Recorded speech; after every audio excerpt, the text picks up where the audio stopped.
খুব সহজেই চিকেন দো পেঁয়াজা বানিয়ে নিন, তাহলে স্বাদের পরিবর্তন হবে এবং পরিবারের সবাই খুশি হয়ে যাবে। নমস্কার সবাইকে, নতুন একটা ভিডিওতে সবাইকে স্বাগত জানাই। আমি এখানে বেশ কিছু চিকেন লেগ পিস নিয়ে নিয়েছি, সঙ্গে ডানা এবং কয়েক টুকরো মাংসও নিয়ে নিয়েছি। এখন ম্যারিনেট করে নেব। লবণ এবং হলুদ দিয়ে দিলাম। এখন দেব চিলি ফ্লেক্স। আপনারা চাইলে শুকনো মরিচের গুঁড়াও দিতে পারেন। 3 চামচ পরিমাণ চিলি ফ্লেক্স দিয়েছি আর 2 চামচ পরিমাণ সরিষার তেল দিয়ে এবার ভালোভাবে হাতে মেখে নেব। এই যে খুব ভালোভাবে মেখে নিয়েছি। আর চিকেন লেগ পিসগুলো আমি এভাবে কেটে নিয়েছিলাম, সেখানেও খুব ভালোভাবে মেখে দিলাম।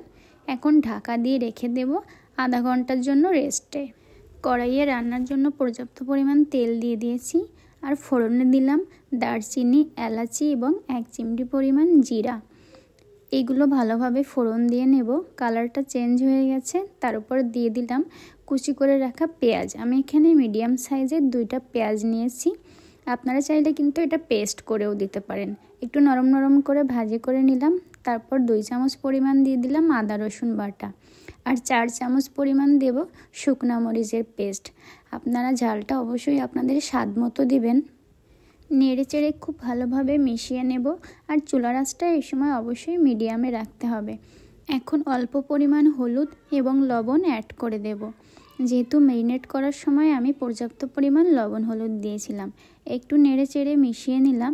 এখন সসের বোতলটা ধুয়ে দিয়ে দিয়েছি। সসটা একটু কম ছিল, তাই আপনারা চাইলে কিন্তু এখানে পাকা টমেটো অ্যাড করতে পারেন। সঙ্গে 3টা কাঁচামরিচ আমি এখানে কুচি করে দিয়ে দিয়েছি। এবার মশলাগুলোকে খুব ভালোভাবে কষিয়ে নেব। মশলা থেকে তেল ছেড়ে দিয়েছে। এখন আগে থেকে ম্যারিনেট করে রাখা মাংসগুলোকে দিয়ে দিলাম। এখন খুব ভালোভাবে মিশিয়ে নেব। নেড়ে চেড়ে কিছুক্ষণ মিশিয়ে নেওয়ার পর ঢাকা দিয়ে রান্না করে নেব প্রায় 2 থেকে 3 মিনিটের মতো। 2 থেকে 3 মিনিট পর ঢাকনাটা খুলে দিলাম। দেখুন মাংস থেকে কিছুটা জল ছেড়ে দিয়েছে। এখন আরও ভালোভাবে মিশিয়ে নেব। আর এই সময় অবশ্যই বারবার করে চেক করতে হবে যেন নিচে থেকে কোনোভাবেই লেগে না যায়।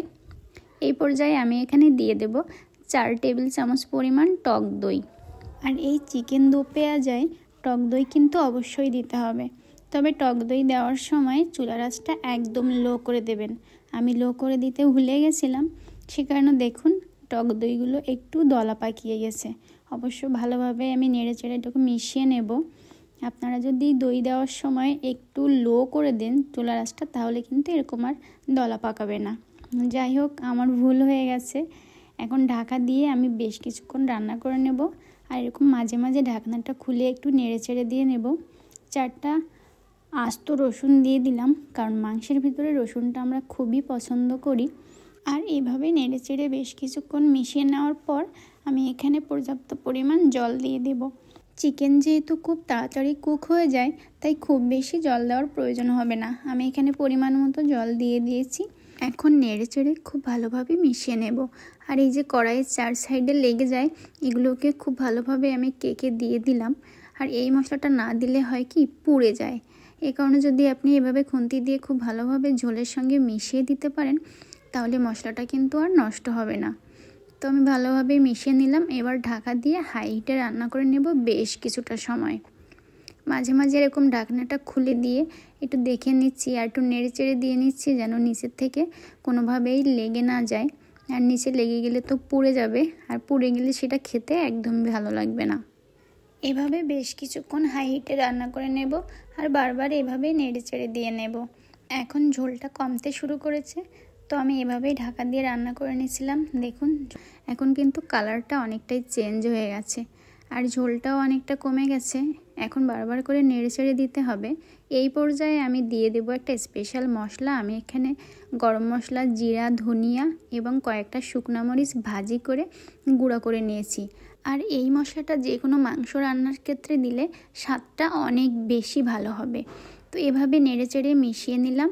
আর এখন আমি লো হিটে রান্না করে নেব আরও 7 থেকে 8 মিনিটের মতো। দেখুন কালারটাও কত সুন্দর চেঞ্জ হয়ে গেছে আর গ্রেভিটাও কত সুন্দর ঘন হয়েছে। এখন আমি আলাদা একটা চুলায় এটাকে ট্রান্সফার করে নেব আর ঢাকা দিয়ে রান্না করে নেব আরও কিছুক্ষণ। আর এভাবে কিন্তু আপনারাও বাসায় ট্রাই করতে পারেন। এখন আর একটু প্রসেস বাকি আছে।